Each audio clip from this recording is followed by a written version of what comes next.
Jehu, son of Nimshi, who rideth furiously. That's a person in the Bible answering the question about Donald Trump. How can I know that or vote for Trump and not contradict my core principles? And as I said in the last segment, if you look at the list that this person gave, almost every single one of them, Donald Trump is currently verbally on the right side of the issue. Somebody asked me yesterday, the day before, has God ever used a wicked person to do his will? And I thought, ooh, that's a great question.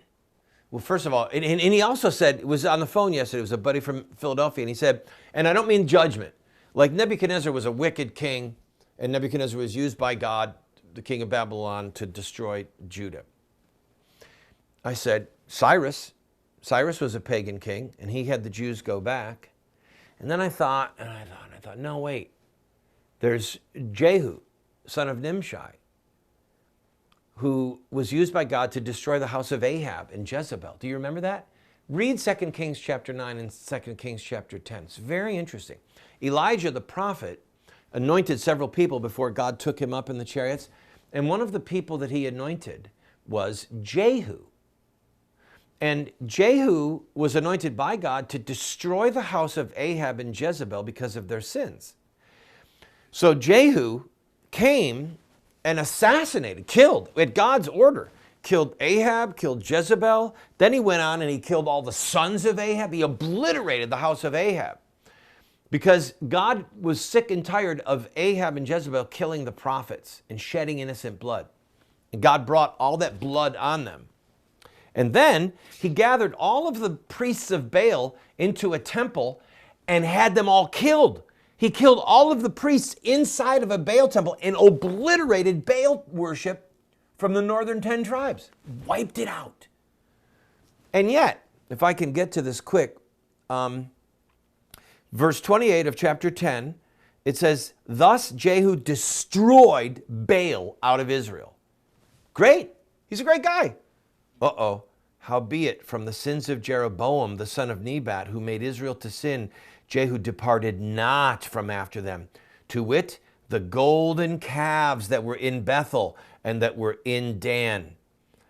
And the Lord said to Jehu, because thou hast done well in executing that which is right in my eyes, and hast done unto the house of Ahab, according to all that was in mine heart, thy children of the fourth generation shall sit on the throne of Israel.